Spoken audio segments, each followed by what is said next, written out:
오늘 제가 내용을 여호수아서 1장에서 봤는데, 여호수아서 1장에 보면 우리에게 진솔한 모습을 보여주겠어요.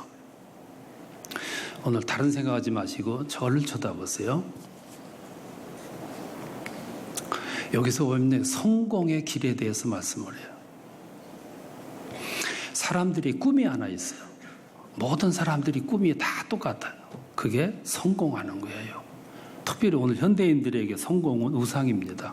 목적이고 삶의 이유이기도 해요. 성공해야 됩니다. 성공한 사람은 삶의 의미가 더 커요. 그리고 돈을 많이 번 사람은 장수한대. 왜 장수하냐면 놓고 가기가 아까워가지고 이걸 딱 붙여고 안 죽으려고 막 해가지고 더 오래 산대요. 좋은 것만도 먹어가지고 오래 살고. 실패한 사람은 정신도 안 좋아요. 자꾸 불평하고 비평하고 그래요. 근데 막 일이 잘 되는 사람, 성공한 사람, 돈을 많이 벌어 나누는 사람, 정신이 좋아. 그리고 앉아가지고 불평할 사이가 없어요. 그래서 항상 전진. 근데 문제가 있는 것이 성공하고 돈만 다 잘 벌면 괜찮냐면 그거는 아니에요. 보면은 성공도 했는데 돈을 많이 벌었는데 사람들 앞에서는 폼을 잡는데 혼자 있으면은 행복하지가 않아요. 왜 그러냐면 편법을 많이 썼기 때문에, 방법을 너무 많이 썼기 때문에, 지름길을 너무 많이 갔기 때문에. 하나님께는 지름길이라는 게 없어요. 사람들에게만 지름길이 있어. 성공하려고, 돈을 많이 벌려고 편법, 그리고 지름길을 넘어. 그러니까 그 성공이 길지가 못해요. 그리고 사람들 앞에서는 폼을 잡을는지 모르지만 혼자 있으면 행복하지가 않아. 왜 그러냐면 여러분 이거 아셔야 됩니다. 우리의 인생은 누군가가 나의 모습을 늘 관찰하고 계시다는 걸 아셔야 돼요. 그게 성령이시요.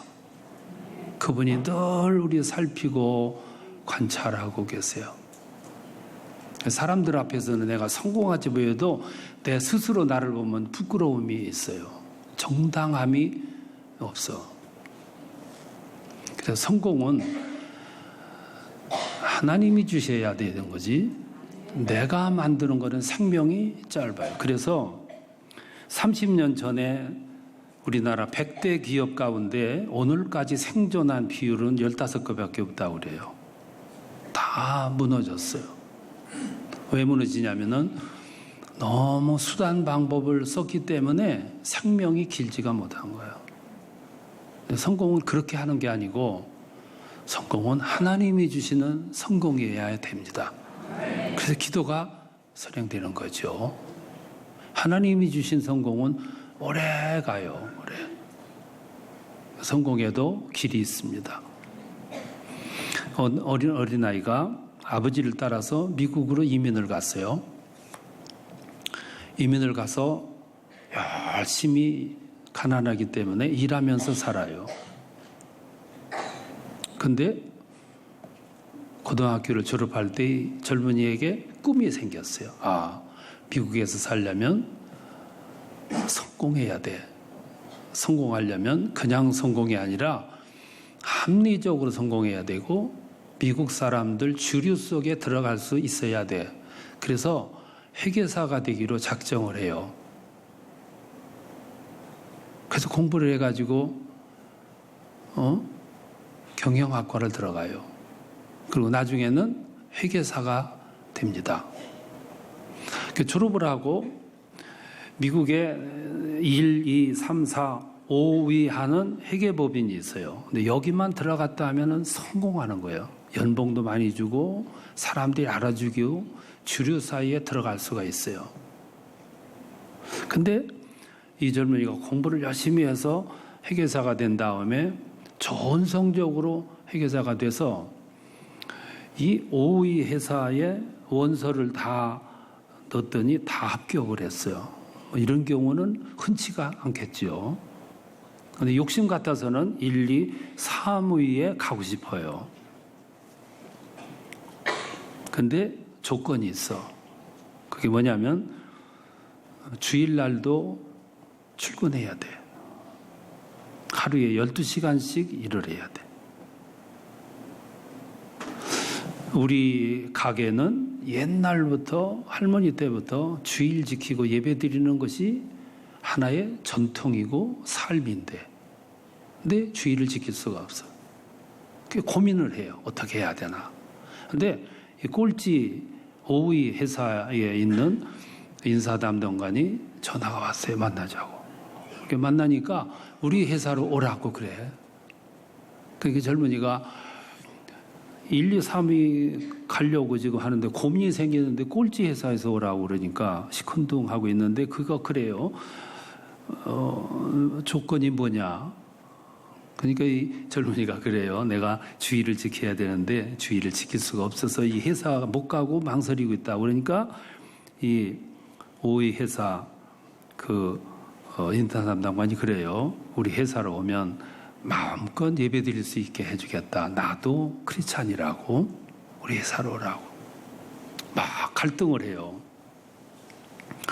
여러분 아들이, 여러분의 동생이, 여러분의 형제가, 여러분의 손자가 지금 이런 상황에 빠졌으면 어떻게 조언을 해주겠어요? 여러분이 지금 심각한 것은 왜 심각하냐면은 이제 분별이 안 서지요? 1, 2, 3위로 가면 막 폼 잡고 다닐 수 있어. 돈도 많이 줘. 명함도 좋아. 직장도 틀림없어. 그러면 미국 생활하는데 재미가 있어요. 여기로 다니는 것보다 여기 다니는 게 훨씬 좋아. 그런데 주의를 못 지켜. 여기 다니면은 영광은 좀 적지만 여기보다는 돈을 덜 받지만 주일날은 마음대로 예배 드릴 수 있어. 그러면 내 아들이, 내 동생이, 내 손자가 이런 상황에 빠졌다면 어디로 가라고 그러겠어요? 여기로 조금 달라. 여기는 뭔가 좀 다른 것 같아. 근데 솔직히 한번 생각해 보시오. 솔직히 한번 생각해 보세요. 내 아들이 여길 가고 싶어. 보내고 싶어. 가서 조금 견뎌봐. 견뎌보면 길이 나오겠지. 아니야, 그거 소용없어. 여기를 가. 여러분 마음에 지금 갈등이 있을 거예요. 근데 갈등을 오늘 저녁에 푸르셔야 돼. 근데 이 젊은이가 여기 나도 그리스도인이기 때문에 오면 마음껏 예배드리게 해주겠다. 그 말에 따라서 이 젊은이가 여기 결정을 하고 나와요. 그러니까 부모가 마음이 좀 서운했겠지. 주변에서는 너 그렇게 좋은 거 그냥 걷어찰 수 있냐? 그렇게 얘기를 해. 그래도 꾸준하게 이 젊은이가 회사를 열심히 다녀요. 이 젊은이가 이 회사를 이렇게 선택한 이유는 딱 한 가지예요. 그거는 예배야. 돈이 더 줘도, 출세를 해도, 성공을 해도, 또 사람들이 알아줘도 그것보다는 예배. 여러분, 우리들이 세상을 살아갈 때 판단할 때 가장 중요한 기준이 뭐냐면 하나님이에요. 그러면 그 나머지 일은 하나님이 하시는 거예요. 그래서 이 5위 회사를 다녀요. 한참 다니는데 이 1위 회사가 회계 부정사건에 휘말려가지고 문을 닫아. 그러면 이 5위가 몇 위가 됐어요? 아주 여러분 수학을 잘하셔. 4위가 됐어요. 근데 이 말이 1, 2, 3, 4위지 실력이 비등비등해요. 근데 이제 순위가 정해진 거예요. 한참 있다가 이 4위하고 3위가 합병을 해요. 몇 위가 됐을까요? 3위? 여기서는 이제 이 수학이라는 게 안 통하는 거예요. 이게 두 개가 합해지니까 1위가 된 거예요. 그때 이 젊은이가 뭐라고 고백했냐면, 나는 꼴찌를 택했는데 하나님은 나를 1등 삼아 주셨다고. 믿으십니까? 그러니까 오늘 세상을 살아갈 때 막 편법을 쓰고 지름길을 가고 막 우격다짐으로 뭘 하려고 하면은 반짝 성공할 수는 있어요. 근데 그 성공이 오래 못 가요. 바벨탑처럼 무너진다고. 그래서 성공은 내가 만드는 게 아니라 주께서 주셔야 돼요. 그리고 주께서 만드셔야 됩니다. 그 성공이 길어. 생명이 길고 튼튼해. 제가 전제로 이렇게 말씀드려요. 성공의 길이 있다. 그건 하나님이 만드시는 길이다. 오늘 이 성경 말씀을 보면 그 말씀을 하거든요. 성공의 길에 대해서 말씀을 하세요. 이 성경을 보면 여호수아 이야기인데, 모세가 어느 날 갑자기 죽어요. 모세가 죽을 때가 돼서 죽은 것이 아니고 하나님의 뜻에 의해서 죽어. 갑자기 모세가 죽으니까 여호수아가 어느 날 준비가 덜 됐는데 백성의 인도자가 됐습니다. 모세의 책임을 떠안게 됐어요. 얼마나 당황했겠습니까? 두려웠겠지요. 그런데 결과를 보면 대성공을 거둬요. 근데 그 성공하는 이유가 4가지예요. 이걸 오늘 말씀드릴 테니까 여러분들이 기도하는 기도를 이루실 뜻을, 입시를 앞에 둔 엄마들, 아이들, 사업을 하시는 분들, 신앙생활 운영하는 거, 인생을 경영하는, 전부 똑같아요. 이 말씀에 꼭 마음을 담았으면 좋겠어요. 여호수아가 그렇게 성공한 방법 4가지인데 그 중에 하나가 뭐냐면 하나님께 늘 물었다는 거예요. 물음. 다 같이 물음. 이게 참 중요해요. 성경에 보면 여호수아서 1장 1절 보면 하나님의 말씀부터 나와요. 근데 신명기하고 여호수아서 1장 사이의 그 행간에 보면, 여러분들이 눈으로 볼 수 없지만 행간에 보면 여호수아가 모세가 죽은 다음에 심각하게 하나님께 기도를 해요.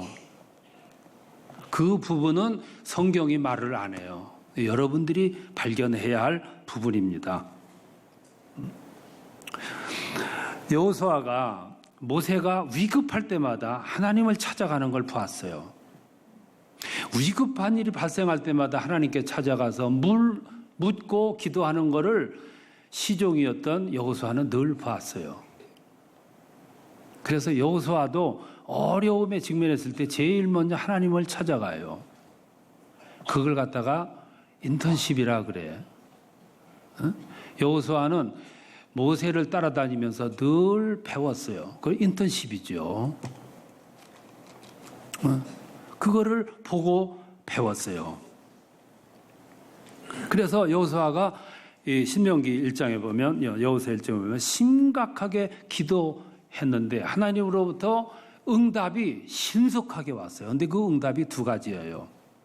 하나는 1절에 4절까지 보면 사명을 부여하는 거예요. 2절에 보면 그랬어요. 너는 이 백성을 이끌고 요단을 건너가라. 이게 사명이에요. 여러분, 사람이 살아가는데 내게 부여된 사명이 분명하다는 걸 발견하는 것은 축복이에요. 오늘 젊은이들이 내가 앞으로 뭘 하고 싶으냐, 비전이 뭐냐, 미래에 대한 꿈이 뭐냐고 물으면 대답을 못해. 왜 그러냐면 아직도 발견을 못했어요. 발견 못하면 방황되게 돼 있어. 목표가 없는 사람은 방황되게 돼 있어요. 목표가 뚜렷한 사람은 방황되질 않아요. 거기 줄기차게 가는 거예요. 하나님이 모세, 여호수아에게 사명을 주는 거야. 너는 걱정하지 마. 내가 함께 할 거야. 그런데 이 백성을 끌고 빨리 요단을 건너라. 첫 번째 내용이 주어져요. 목적이 주어진 거죠. 두 번째 격려예요. 5절에서 9절까지 보면 너는 이제부터 걱정하지 마. 두려워하지 마. 겁내지 마. 내가 너와 함께 할 거야. 이 두 가지 응답이 신속하게 주어졌어요. 여러분, 우리가 세상을 살다 보면 어느 순간 행로가 불투명할 때가 있어요. 내 이 미래가 아주 불투명해. 지금 입시생들이 그 상황이에요. 입시생들이 미래를 보면 어느 대학을 가야 되나? 어떤 대학을 선택해야 되나? 어느 과를 선택해야 되나? 요즘에는 내가 원하는 과를 가는 게 아니고 학교 가기 위해서 가는 거야. 그래서 방황됨이 더 커요. 이런 세상을 가리켜서 불확실성의 시대라 그래요. 불확실성이라는 말은 참 어려운 말이에요. 근데 일본어로 하면 굉장히 쉬워. 일본어로 아리까리하다. 그게 불확실하다는 말이에요. 훨씬 더 이해가 빠르죠? 불어로는 알쏭달쏭하다. 그러니까 미래를 보면은 불확실해. 알쏭달쏭, 아리까리해. 어디로 가야 할는지 모르는 거죠. 그때 우리는 방황되지 말고 해야 할 태도가 하나 있는데 그게 하나님께 여쭙는 거예요. 모세가 호렙산으로 가요. 40년 동안 왕궁 생활하다가 사람을 죽여. 그래서 도망을 가가지고 저 광야에서 40년 또 살아요. 지금 나이가 80이 돼가고 있습니다. 이제는 인생의 황혼기로 접어들어요. 미래가 불투명했겠죠. 그러니까 어느 날 고민스러운 고민을 안고 호렙산으로 가요. 호렙산은 시내산의 중턱 밑을 호렙산이라고 그러고 위를 시내산이라 그래. 산으로 갔어. 여러분, 고민이 많고 생각이 많은 사람은 산으로 가고 혈기가 많고 피가 끓는 사람은 바다로 가는 거예요. 젊은이들은 바다로 가고 할 일 없는 퇴직자들은 산으로 가는 거예요. 생각이 많기 때문에. 그래서 모세가 산으로 가요. 얼마나 고민이 많겠어요. 나는 어떻게 해야 됩니까? 내 운명은 어떻게 되며 내 인생은 앞으로 어떻게 되겠습니까? 그래서 고민을 하면서 산으로 갔겠죠. 그때 하나님의 음성이 들려오잖아요. 그리고 그에게 사명이 부여가 되는 거예요. 여러분, 살아가다가 힘들 때는 교회로 오세요. 교회가 산이에요. 여기가 시내산이라고. 그리고 산기도를 가세요. 가면 풀려. 안 가니까 그러지 가면은 풀리도록 돼 있는데 산을 이렇게 거닐기만 해도 우리의 영혼에 찌들은 때가 벗겨지기요.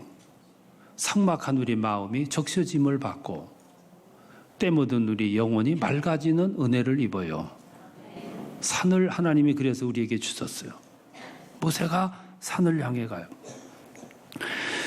창세기를 보면 야곱이라는 사람이 아버지 속이고 어머니 속이고 형을 속이고 도망을 가요. 저 하란을 향해서 가다가 도중에 날이 저물어서 광야 한복판에서 잠을 자게 돼요. 캄캄한 밤 가다가 호젓이 홀로 돌을 베고 누워 있어요. 콜콜 잠이 올 상황이 아니에요. 하늘은 높고 광활한 광야, 짐승떼가 울거리고 전갈이 언제든지 올 수 있고 맹수가 달려올 수 있고 강도, 도적떼가 찾아올 수 있어요. 그 무서움. 그보다 더 무서운 무서움은 내가 언제 고향으로 돌아온다는 기약이 없어요. 그게 나그네의 삶이에요.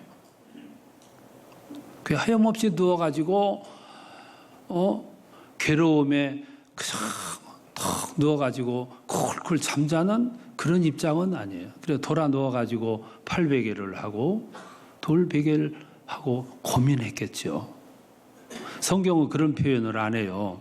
그렇지만 성경을 이렇게 보면은 그때 야곱이 눈물을 흘리면서 몸부림을 치면서 혼란스러운 기도를 해요. 나는 어떻게 해야 됩니까? 어디로 가야 됩니까? 언제 고향으로 돌아올 수 있습니까? 내 운명은 어떻게 됩니까? 나의 미래, 내일, 내 인생은 이제 어떻게 되는 겁니까? 몸부림을 쳤어요. 성경은 그게 안 나와. 근데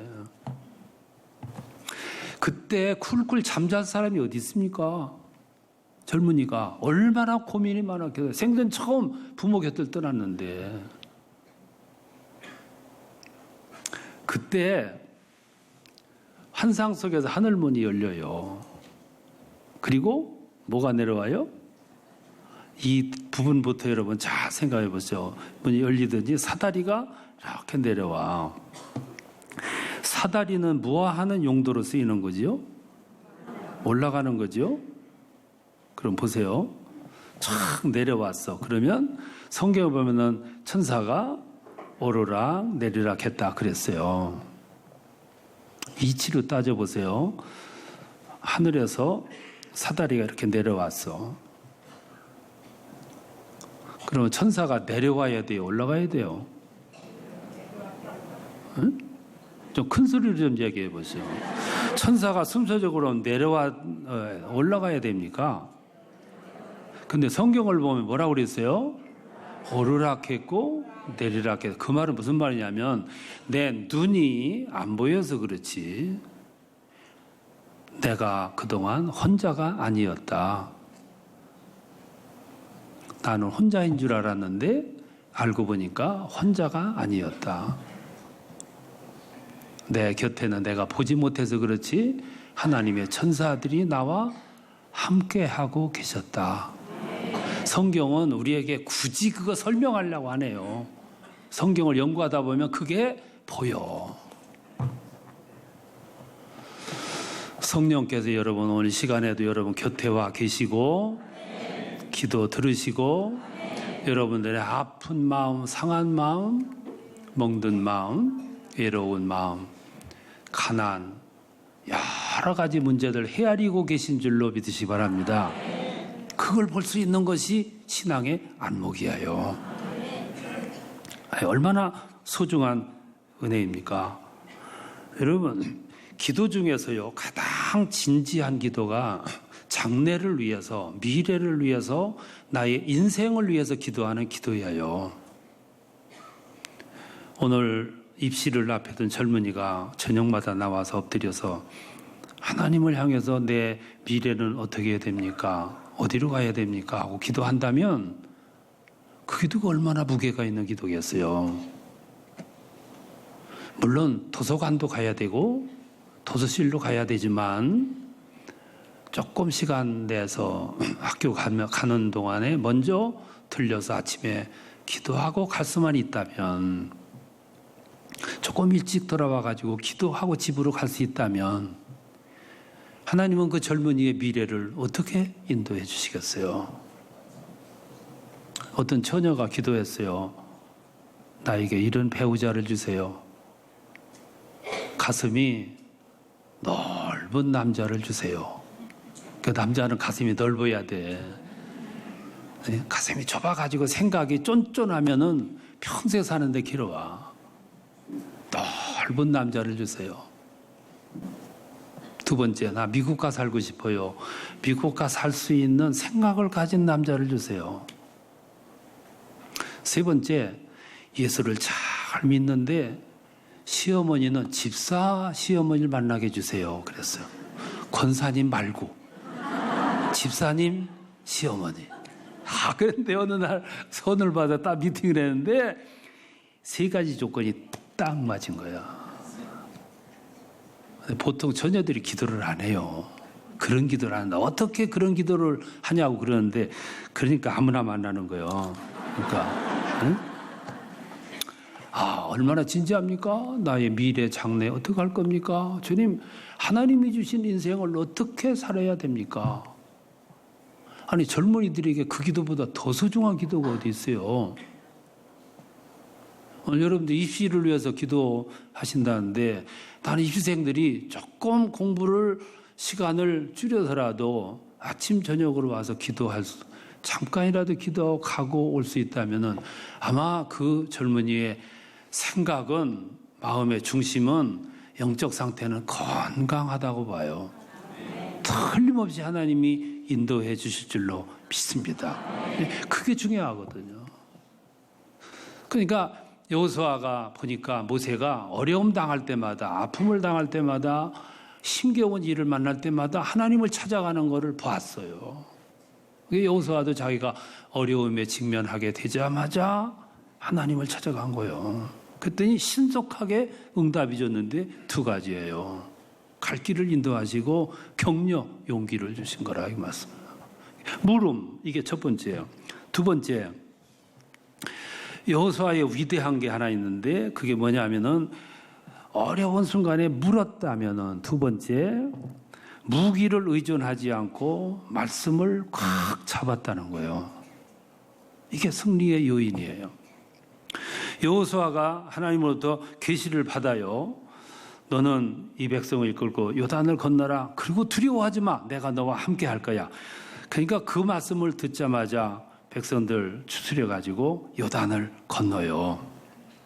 요단을 건너니까 그것만 건너면 끝난 줄 알았는데 앞에 여리고성이 탁 가로막혀 있어요.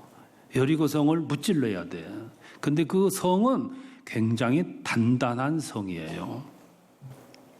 근데 그 성을 무너뜨리는 매뉴얼이 하나님이 주셨어요.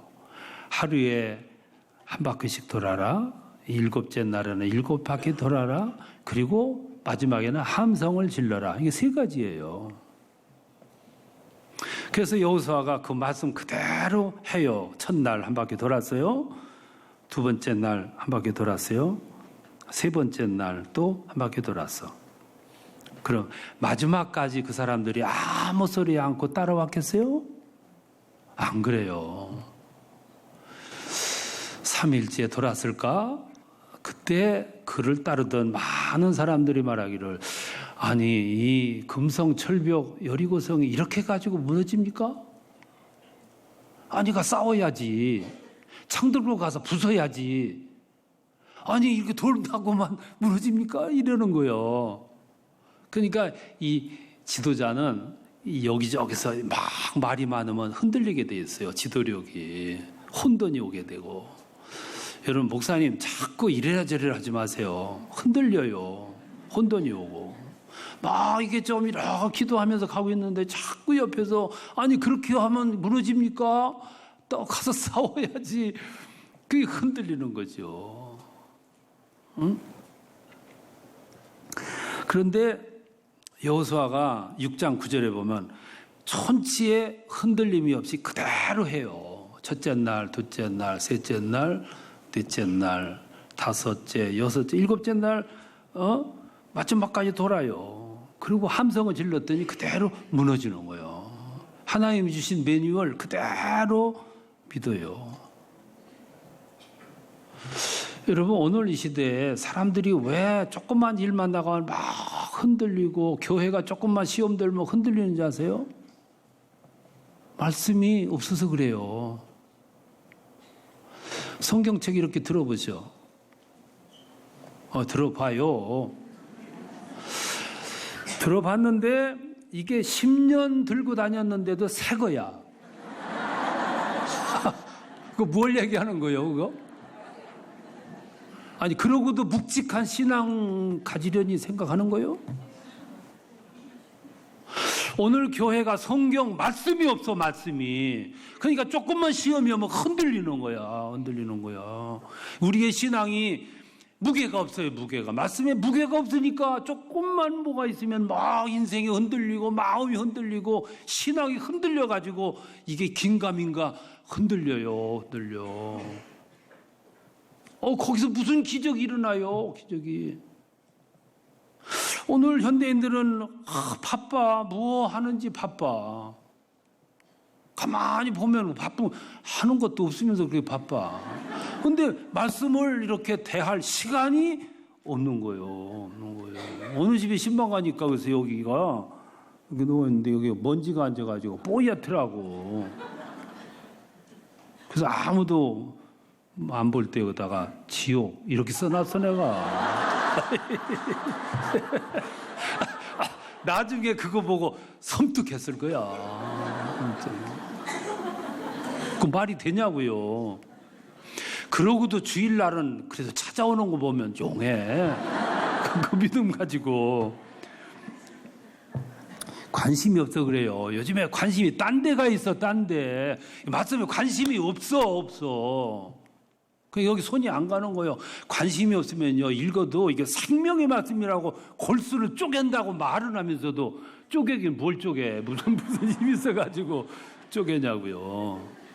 관심이 없어서 그래. 그러니까 읽으면 한 장도 못 읽어서 잠이, 불면증 환자도 잠이 잘 오고. 어떤 여인이 책을 한 권 사서 읽었는데 참 재미있었어요. 재미가 없는 거야, 읽으니까. 그래서 무슨 이런 책이 다 있냐고 집어 던졌는데 글쎄 얼마 후에 결혼했는데 남편이 그 책 쓴 사람이야. 그래서 깜짝 놀래가지고 버렸던 책을 다시 찾아서 읽어보니까 그렇게 재밌는 거야. 뭐가 달라졌어요? 책 내용이 달라졌어? 마음이 달라진 거예요. 왜? 관심이 있으니까 이 책을 쓴 사람이 남편이라는 걸 알고 관심을 가지고 읽으니까 그렇게 재미가 있는 거예요. 오늘 우리들은 너무 머릿속에 잡된 생각들로 가득 차 있어. 가슴에 욕망으로 가득 차 있어. 이게 말씀이 가까이 와지질 않는 거예요. 어떻게 보면 불행이에요. 불행. 그래서 교회들이 막 기도하면서 목적을 향해서 이렇게 나가야 되는데 가다가 목적이 흐려지는 거예요. 말씀이 멀어지니까 목적도 흐려지는 거예요. 초점으로부터 떨어져. 그러니까 별 것도 아닌 걸 가지고 갈등해. 어느 교회는 세족식을 했대요. 근데 세족식을 하기도 전에 싸움이 벌어졌어. 왜 그러냐면 오른발부터 씻어야 되냐? 왼발부터 씻어야 되냐? 이렇게 싸우다가 끝내는 두 파로 나눠졌어. 그러다가 오른발부터 해야 된다는 파가 교회를 나갔어요. 그 나가서 교회를 세우고 이름을 붙였는데 오른발 교회야. 아이고 참. 그러니 주님이 기뻐하시겠어요. 거기에 기적이 일어나겠냐고. 거기 그물이 채워지겠습니까? 오늘 사람들이 이렇게 신앙생활해요. 왜 그러냐면 말씀으로부터 멀어져서 그래요. 그러니까 여호수아가 막 사람들이 이고동성으로 말이야. 아니 그거 돌기만 해가지고 무너지냐고. 가서 어떻게 액션을 취하든가 기어 올라가서 싸우든가 창으로 부수든가 해야지. 근데 여호수아는 천치도 안 흔들려요. 무기를 잡지 않고 말씀을 끝까지 잡아. 그래서 하라는 대로 말씀대로 했더니 여리고성이 무너진 거예요.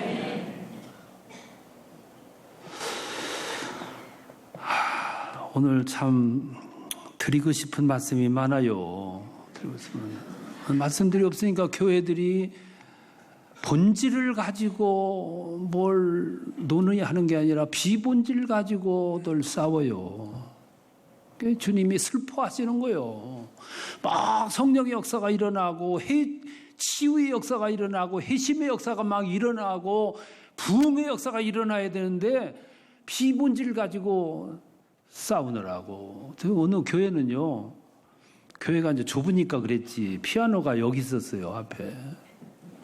그러니까 피아노 치는 분이 여기 앉았으면 나의 얼굴하고 딱 마주쳐. 눈이 마주치고. 그 목사님이 불편하니까 저기다 채워놨어. 그 목사님이 당에 의논도 안 하고 이렇게 치워놨다고 쫓겨났어. 그게 쫓겨날 일이요? 다음에 온 목사님이 보니까 피아노가 여기 또 있어. 불편해. 그런데 임의로 치워놨다고 쫓겨난 걸 알기 때문에 고민을 하다가 하루에 1cm씩 옮겼어. 그러니까 몇 달 후에 피아노가 옮기지도 않았는데 저기가 있는 거야. 요즘 사람들이 신앙생활 이렇게 해요. 그러니 거기 물이 나오겠어요. 생수가 터지겠어요. 성령의 역사가 일어나겠어요. 회심의 역사, 치유의 역사가 일어나겠냐 이 말씀이야. 주님이 얼마나 슬퍼하시겠어요. 성령을 해방하지 말라 했는데 얼마나 많은 신앙인들이 성령을 해방하고, 말씀이 기준이 없으니까 그래. 기준이 없으니까.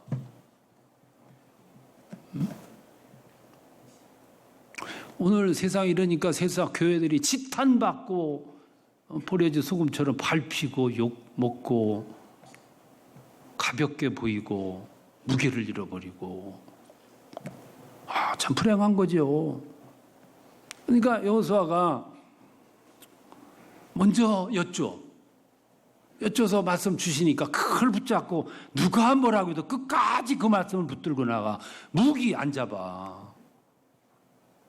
말씀 붙잡고. 근데 그것만 한 게 아니고 세 번째는 믿음의 행동으로 나가요. 6장 20절에 보면 그 여리고성을 돌아요. 말씀대로 돌아. 그 마지막에는 7바퀴 돌고 나팔을 불어. 그리고 크게 소리를 질러요. 그게 매뉴얼이에요. 하나님이 주신 작전 매뉴얼이에요. 근데 그 결과 어떻게 됐냐면 성벽이 소리 없이 무너졌다 그랬어요. 잘 들으세요. 다시 한번 설명할게요. 금성 절벽이에요. 누구도 침범하지 못한 성이에요. 근데 하나님 말씀하시기를 하루에 한 바퀴 돌아라. 마지막 날에 7바퀴 돌아라. 그리고 크게 함성을 질러라. 그럼 무너진다 그랬어요. 그 백성들이 여호수아 인도하에 그렇게 했어. 근데 무너졌어. 자, 그럼 물어볼게요. 여기서 여리고성이 무너지는데 백성들이 한 역할이 뭡니까? 응? 그게 돌았다고 무너져요? 그거 돌면 무너집니까? 그 성이 무너진 거는 백성들이 한 역할이 뭐예요? 그 성이 무너지는데 백성들이 한 일이 아무것도 없어. 그 성은 누가 무너뜨렸어요? 그러니까 100% 하나님이 무너뜨린 거예요. 그게 무너지는 방법이 사람의 방법이 아니고 하나님의 방법으로 무너뜨렸어요. 홍해가 갈라지듯이, 요단 갈라지듯이 그 성이 무너지는데도 하나님의 방법으로 무너졌어요. 사람이 한 역할 아무것도 없어. 다만 순종하고 행동한 거예요. 여러분 성경을 자세히 보셔야 됩니다. 또 보세요. 기드온 300명 용사가 저 미디안하고 전쟁하게 됐어요. 저 미디안 사람들은 메뚜기처럼 많았습니다. 사람 수가. 그런데 전쟁을 하려고 사람 모으니까 3만 명이 모였어. 하나님께서 너무 많으니까 겁나는 사람 돌아가라 그래라. 돌아가라 하니까 2만 명이 돌아갔어. 10,000명 남았어요. 3만 명도 적은데 2만이 돌아가고 10,000명 남았어요. 하나님 그것도 많대. 그래서 태도를 점검하라. 태도가 불량한 사람 다 보내니까 300명 남았어. 우리는 그것을 300명 용사라 그러잖아. 용사라는 말은 장수라는 얘기인데, 그럼 장수가 뭐 했나 보세요. 항아리 들고 횃불 거다 숨기고 나팔 들었어요. 300명이 한꺼번에 이렇게 있어도 부족한데 이거 세 대로 나눠. 하나는 여기서 메뚜기처럼 사람이 많으니까 저쪽 한 500m 저쪽 뒤에, 500m 저쪽 뒤에, 또 500m 저쪽에 세웠어. 세 무리가 어느 날 어느 시간 되니까 한꺼번에 항아리를 깨뜨렸어. 소리가 사람들에게 놀랄 만큼 들렸겠어 안 들렸겠어? 자세히 얘기해. 들었어 안 들렸어? 횃불을 이렇게 팍 피니까 300개가 한꺼번에 있어도 보일뚱말뚱인데 세 대로 나눴어. 나팔을 세 대로 나눠서 불었는데 그 소리가 메뚜기처럼 많은 미디안 군대를 위협할 만큼 위력이 있었겠어, 없었겠어? 하나님이 그러면 300명 용사를 왜 나눴어? 합해도 부족한데. 그러면 미디안 사람들이 그 소리를 듣고 놀래가지고 다 도망갔다 그러는데 정말 놀래서 도망갔어? 한번 이치적으로 따져보시라고. 300명이 뭉쳐도 시원찮은데 나눠가지고 분산시켰는데 그러면 그 전쟁은 누가 하셨다는 얘기예요? 그거는 100% 하나님이 하신 거예요. 사람의 한 역할은 없어. 성경은 우리들에게 그렇게 암시를 하는데도 불구하고 우리는 300명 용사라니까 대단한 줄 아는데 뭐가 대단하기는. 여러분들이 지금까지 이렇게 살아오는데 여러분 재주로 살아왔어? 여러분 능력으로 살아오셨냐고. 보니까 뭐 다 얼굴이 시골 출신들이구만. 시골 출신들인데 2016년도 10월달 이 자리에 와서 앉아 있으리라고 여러분 상상이나 했어? 상상이나. 누가 여기까지 인도하셨어? 그걸 하셔야 되는데 그걸 하셔야 되는데 우리는 그걸 잊어버리고 살고 앞으로 살아갈 거를 걱정하는데 걱정하면 뭘 하냐 이 말씀이야. 지금까지 살아온 것도 내 생각과는 정반대로 살아왔는데 지금까지 여기까지 온 건 모두 하나님 은혜야요. 내 생각보다 훨씬 좋았어. 그럼 여기서부터 미래는 하나님 나를 어떻게 인도할 거냐. 내 마음대로가 아니라 하나님 마음대로 인도하시는데 분명한 것은 내 생각보다 훨씬 월등한 길로 인도하실 거라 이 말씀이야. 그냥 기도하며 살자 이거지. 답은 나왔잖아. 믿음으로 행동하며 살자. 그러면 길은 내가 만드는 게 아니라 주께서 만드시는 거예요. 그걸 믿고 살아가는 삶이 신앙인이에요. 신앙인. 그러니까 여호수아가 그걸 알았어요. 그러니까 위기 때 여쭈었고 가장 절박할 때 무기 안 들어. 말씀 붙잡아요. 그리고 그 말씀을 탁 붙잡고 하라는 대로 해. 믿음의 행동이 따라오는 거예요. 물이 착 갈라질 테니까 가라. 그랬으면 가는 거예요. 가면 물이 갈라져. 여러분이 정말로 하나님이 살아계셔서 역사하시는 하나님이라고 믿는다면 그렇게 사셔야 돼. 그때 내가 출발하면 앞에 없던 길이 쫙 열리게 되고 길을 만드시고 방향을 삼으시고. 여러분 신앙생활 모든 것이 다 믿음이에요. 행동. 장님에게 눈에 진흙을 바르시고 예수님 뭐라고 하냐면 실로암에 가서 씻으라 그래요. 나병 환자, 다른 환자들은 그 자리에서 고쳐주더구만. 장님 보고 보지도 못하는 사람 뭐 실로암까지 가래. 그게 뭐냐 하면은 믿음의 행동을 요구하신 거예요. 고쳐줄 줄로 믿고 걸어가는 거예요. 가는 동안 꿈을 갖는 거예요. 눈이 뜨일 것을 고대하고 가는 거예요. 오늘 여러분의 앞길을 막고 있는 여리고 성이 산산조각이 나서 확 무너져버리는 축복의 밤이 되시기 바랍니다. 내 인생을 막고 나의 앞을 막고 내 영을 누르고 있고 내 몸을 짓밟고 있는 질병까지도 여러분의 미래가 불투명해가지고 참 고민스러운 일거리들도 무너지는 부서지는 역사가 일어날 줄로 믿습니다. 얼마나 멋져요. 얼마나. 그게 신앙의 모습이거든. 마지막으로 하나 더 있어요. 목표가 뚜렷했어. 여호수아가 성공한 이유 가운데 하나가 목표가 아주 분명했어요. 가나안을 가는데 2주면 갈 수 있어요. 출애굽을 해서 가나안까지 걸어서 2주면 갈 수 있어요. 그런데 40년 걸렸어요. 왜 40년 걸렸냐면은 자꾸 목표를 잃어버려서 그래요. 자꾸 딴지 거는 사람이 있었어요.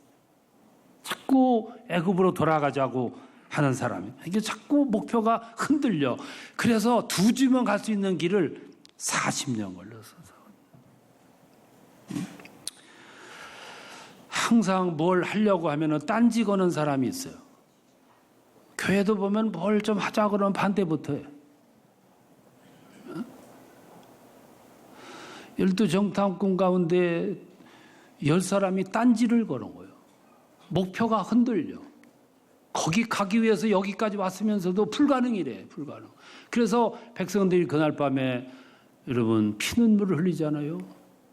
피눈물을 흘리면서 탄식하며 울부짖는.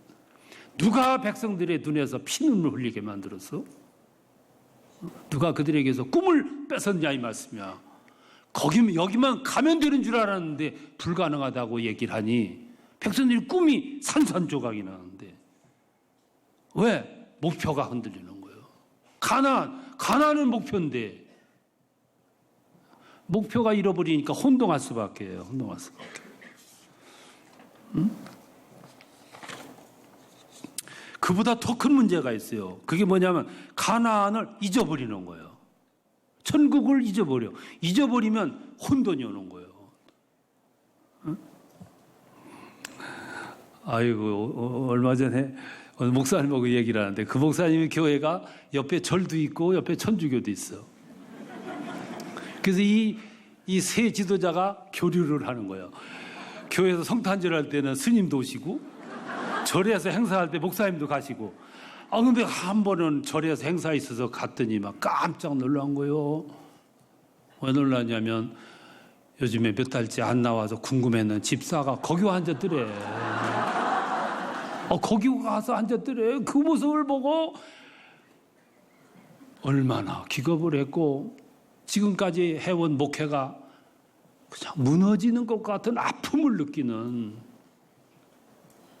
우리가 구원받은 것은 오다 가다가 만나서 찾아와서 내가 교회 다니게 된 것도 아니고 하나님의 아들을, 독생자를, 그건 애아들이 아니에요. 모노게네스야. 독생하시는 아들을 제물 삼아서 십자가에 죽임으로 말미암아 내가 구원받았는데 피로 사신 바 됐는데 근데 어느 날 여기 왔다 저기 갔다 목표가 혼란스럽기 때문에 타겟이 불분명해. 그러니까 흔들리는 거지. 여호수아는 모세처럼 막 불림하진 않았어요. 카리스마가 부족했어. 권위도 좀 부족했어요. 그런데 진솔한 신앙인이었어.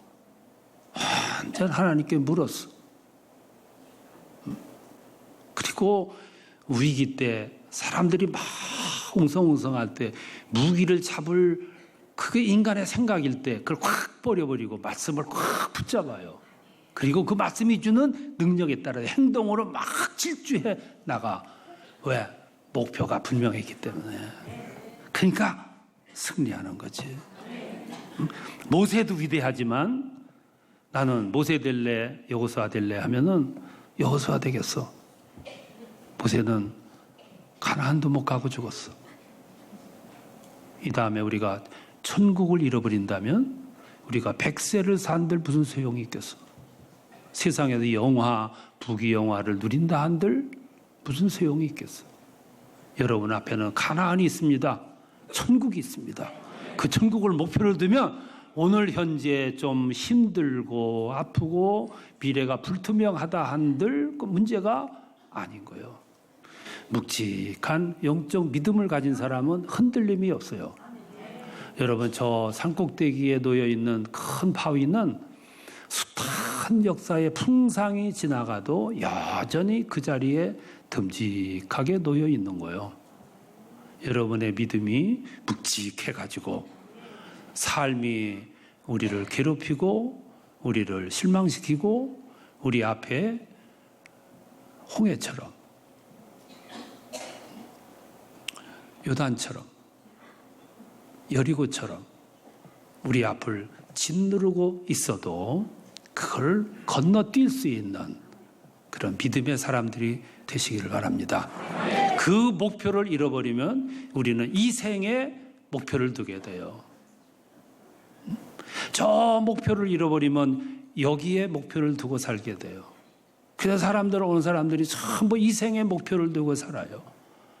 좀 더 오래 살고, 좀 더 건강하게 살고, 좀 더 잘 살고, 좀 더 즐기며 살고. 이렇게 사는 동안 목표를 잃어버려. 천국을 잃어버리는 거예요. 오늘 현대인들은 건강이 우상이에요. 몸에 조금만 좋다면은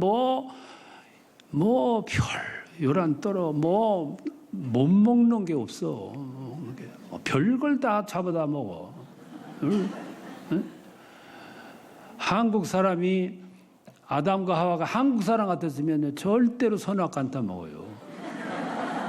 그런 우를 범하질 않아. 응? 그 선악과 옆에 뱀이 있는데 뱀 잡아먹지 왜 선악과를 따먹겠어? 왜 선악과보다 훨씬 영양가 있는 뱀 잡아먹지. 응? 그러니까 목표를 잃어버리는 거예요. 타겟을 잃어버리고 그러다가 잃어버리고 상실되는 거죠. 목표를 잃어버린 신앙인 참 꼴볼견이요. 그래서 사람들로부터 지탄받는 거예요. 어떤 장로님은 4, 5, 6, 9, 10, 11 춥지도 않고 덥지도 않은 요 6개월 동안 골프장에 가서 살아. 주일도 없어요. 주일도.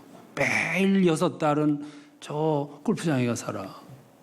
하도 그 모습이 역겨워서 목사님이 그랬어요. 아이고 장로님 이 다음에 천국 가시면 골프 실컷 하실 텐데 뭘 그렇게 여기서 그렇게 하시냐고. 그러니까 천국에도 골프장이 있다는 말 듣고 깜짝 놀라가지고 천국에도 골프장이 있냐고.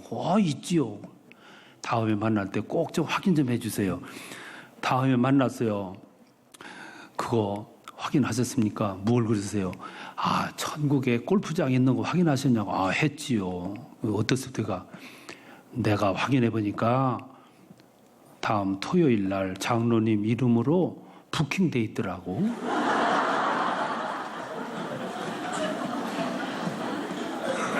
골프를 모르시는 분들은 그 말이 무슨 말인지 모르실 거예요. 그 말 듣고 장로님이 얼굴이 하얘졌어요.